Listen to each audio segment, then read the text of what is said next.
So I'm out for a late night walk because my mind will not rest and my body is still,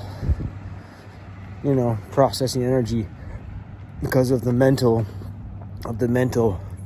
energy it's giving it. The stimulation of the mind is not letting my body find any rest. And it's tough because I'm just trying to digest. I know you've heard this, but I'm trying to digest how could you do that to somebody you love? How could you lie to them and cheat on them? How could you do that? And then, moreover, how could you then make them feel like they're to blame and leave them on a snap of a drop of a hat like a bag of garbage? As soon as your lie was exposed, you leave me like I did the bad thing. But you did the bad thing. You cheated. You lied. And yet I'm getting punished like I did it. It's some twisted new age shit right there. I was loyal and loving and honest and truthful. And whatever my flaws were, I was always working on them. And they got better.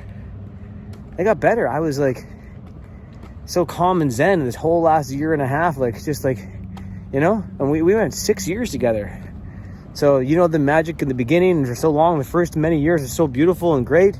And then the pandemic and mandates kind of took all my power and career away. It caused panic and worry about how will I make this life work. And I lost some doubt in myself and some confidence in all my positions. But I didn't lose my sight of my goal was to have a life with you and to give you my love. And we'll make it together. We'll make it. Doesn't matter. The rest is just details. And then somewhere along the way, you fell in love with your professor and started letting him tell you sweet nothings in your ear, and you let that in to the point of letting him inside your body and your mind. I just can't process this still. I'm still trying to process it. It's still not going in. It's just going in and the computers are rejecting it. Because if I did that cheating, then that person deserves it. But I didn't do it. I was honest and loyal and loving. And I'm still professing to be that and to do that. And it's got to happen like that, or I just can't be in a relationship. And how can I ever replace that diamond? How can you don't find two diamonds in life. There's one. How could you find another diamond? It would be like winning the lottery 2 times in a row at the same store with the same number. It's just, how will that ever happen? So I'm walking and I'm lost. I'm talking to my phone like a crazy person in the middle of the night on the street, crying about my broken heart. Help me, God. So I got this cookie because, I used to love cookies, but in the past, recent time, many months, I've been having less of them because I'm wanting to improve my fitness and lifestyle and not eat sugar and processed foods. And I've been really good at it. And, I lost 20 pounds. The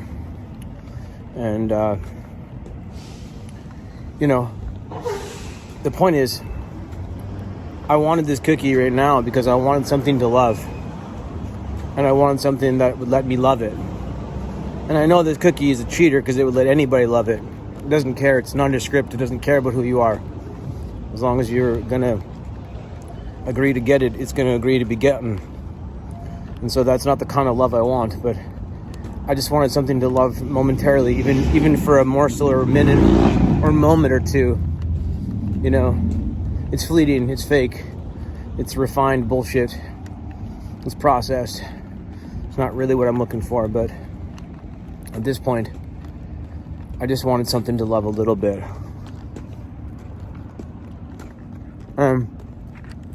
When I put it in those words, it's so empty. It's so empty. It's not even that good. It's worse when I put it in that context. It's actually tastes bitter and kind of like, I'm sure I'll regret it tomorrow when I go to the gym. Like a one night stand with this little cookie in my hand. And why did I not just give her a wedding band and make her know that she's the one for me, and then we can forever work through this eternally. That was the promise. We would work through everything. We would just, didn't matter if there was problems. It was us against the world, girl. That's the way it was supposed to be. Then you lied and cheated on me. I got another cookie as well. I got a couple. I got 3, and the other 2 I just spit out. Like, I had a bite and it was like, no. So I tried to fill you up with threesomes of cookies, but it didn't work. Empty calories, empty fake food. Kind of reminds me of your fake love and your fake attitude and your fake hair and your fake nails and your fake eyelashes and your fake eyebrows and your fake tan. Whoa, holy shit. Did I just figure out how fake you really were? Whoa, I used to love all that stuff. I still do. I still think you're beautiful. Without all that stuff, by the way. You didn't need any of those things. You were good without them. They look cool. Yeah, cool. You got cool hair, but those are extensions. Don't tell the world that they're real. And those are eyelashes are glued on, and they look nice. Those eyebrows are tattooed on, and they look great. And those nails, I got you that nail kit. You did those acrylics at home and gels because of me. They look amazing. But you didn't need any of that stuff. I would have loved you for who you were when I met you at the store when you had none of that stuff. Maybe you had the crazy hair, but I just saw a little skinny person in glasses and thought, how cute, how adorable, how real, how authentic.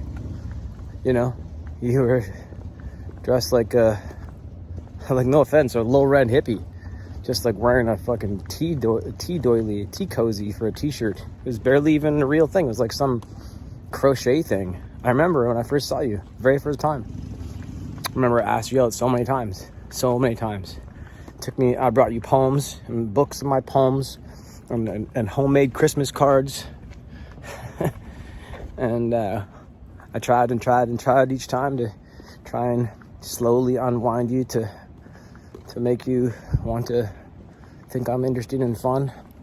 And I am interested in fun, and we had so much interesting and fun together, but you didn't need all that fake stuff. I would have loved you without the fake stuff. You didn't need the fake love in me. I don't know why you did that. I don't know why you would fake loving me for so long. I guess I gave you something that helped you feel full or complete and supported and unique. And so you just took it, and I thought you gave it back. I thought you did. I really believed you when you said you're the best and you love my laugh and my smile on my face. I really believed you. But that was a fool. That was a foolish thing to believe you. I don't know how I was so deceived for so long, because you can't tell me that you love my smile and my face and my laugh and my style and my character and my creativity. You can't tell me that and then cheat on me and leave me. It doesn't add up. That's fake. You had me on the take for so long. I don't know how you can do that. I guess you just get comfortable with someone, which is like the other thing, What I don't get about the world is that it's so hard to be comfortable with someone, where you can just be vulnerable and like tell them how you actually feel and like what you're afraid of or what your dreams are. And like, we used to come and look at this car right here. We looked at this car and thought, man, that's gonna be us one day driving around that little cool car. And we got in that Triumph Spitfire 1979 when we went and visited your parents' cottage, and we said, this is gonna be our car one day. We're gonna be so successful together. And we did the vision boarding and the dreaming, and the only thing you had to change from all the writings we did about our goals and plans and lives together, all the journaling where you wrote, Mark and I have a beautiful home and we're so happy together. Mark and I have a family and we're so happy together. The only change is to change an M-A-R-K to an N-I-K. That's it. That's the edit of the great world. Just flip my name for his, and you get it all. It's so sad. It's honestly so sad. I thought we had each other's backs. I thought we had each other forever, no matter what. There was the time, measure, or treasure, or weather through all storms, thick and thin. And I just can't believe that you're with him. It's just like, I can't process it. I try to, and I sometimes get like hurt by it and angered by it and sad by it. But the part that blows my mind the most is that you yeah, I don't know which one actually, which part, there's so many parts, but I just, right now, I'm wrestling with the concept that you told me things like, you love my smile and my laugh, which is gone, and it's not coming back. And you made me feel like I had these real qualities. And now that you just suddenly abandoned me and left for someone else so coldly, I just think, like, you don't love me. And so you rejected me for him. And being rejected is so hard from people you love. And you replaced me and rejected me and cheated on me and lied to me all in the same moment. And that makes me feel like about as big as a cookie, crumb of this cookie, which I'm gonna throw away. I like garbage. I don't know how you can do that to somebody you care about. Fucking toss them out like a bag of trash after so much time together and saying all these things. You told me I was the best. I believed you. I believed you. I thought that we were reflecting that in each other. I was like, you're the best. You're the best. Oh, you're shrimply the best. You're shrimply the best. Better than all the rest. I mean, we made that joke so many times. How now am I walking alone 2.5 weeks in with talking to my phone because you decided that I need to be ostracized after your infidelity, lying, and cheating? And I'm still asking then and till now, up till whatever, for explanations, for, if anything, closure. How about an apology? We start with that. How about, I'm sorry, I lied and cheated? No. Couldn't say that, right? Only when I said, can you please confess to your lies? There's so many of them. Can you please confess that you lied? I won't be mad. Tell me, did you lie? I lied. Then she left. That's all she said, was the measure of, I did lie, but to what degree, and to what, that means there's thousands more lies that you had to lie about. And what you're saying is that you lied about your relationship with your professor. And that then, if you weren't lying about that, then you have nothing to hide. But if you're hiding something, then you have something to lie about. So he too is hiding on his Instagram. You're not on any of his photos. You went out of town to India together, you're not in any of his photos. He's hiding you and you're hiding him. That means you're hiding a serious affair. Which is ironic, given what your last name is. Which I should reveal on the internet, and people should fucking harass you. I should reveal both your names, and then we can let the strangers deal with it. Let them come to bat for what's real and what's fake, and whose story is whose story, and my truth and your truth. The truth is only one truth. Sure, my perspective of the relationship, her perspective of the relationship. My perspective of what it was and what it wasn't, her perspective. Okay, sure, but there's still a very, very real truth about, did you stick that guy's dick inside you or did you not? You did. Oh, okay, that's only one truth. There's no my truth. And well, his truth was my professor's penis was much smaller than my ex-boyfriend's penis, but much richer. He had so much more money to offer. So my truth is, I only put it in a little bit, but under the condition, I'll do it for the rest of my professor's natural life. And I'll do it under the truth that I will much cut Mark, my love partner, out and replace him with this other dorky guy that wears sandals and cargo shorts. I saw that dork's photo going to the Marvel movie with Wolverine and gay Deadpool with his two friends who are all very, very unfit, by the way. Unfit and not healthy looking. And there's this guy, this Mr. Replacement of me, holding on to Wolverine, giving his ankle up like he's got his little foot up, like bing, like that, wearing cargo shorts and sandals, holding a box of glacettes. Now I'm holding my first time in months some processed food here. Okay, I'm gonna throw it away because I fucking hate it. Point is, this guy's holding a box of raisin glacettes like they're his favorite. I can't believe that my health partner, who's all about health and goodness, would allow her man to eat processed fake chocolate raisins. Like, really? This is his little favorite treat? Oh, I love my glacettes. I bet you do, bro. I bet you love your glassette. You look like a fucking Rockette glassette in those little sandals of yours. Whatever dork wears cargo shorts and sandals versus my style. I mean, I'm not even dressed to go out right now. I'm wearing a back May and pants and shorts and some Jordans, you know? But you wanted to replace me and those with some cargos and sandals? Bro, the joke's on you. That guy's a dork. But he's rich, right? He's rich and he can give you the career you wanted. So all you gotta do is suck on this eggplant emoji. Good job, girl. You proved your worth. You slept your way to the top. Go fuck off. So, what I've learned is something really important.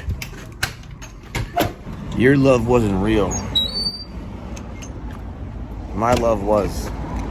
And I loved you more. If you can walk out the door and all the things we had and are and were, your love wasn't real. And I loved you more. The process continues. Thanks for being here.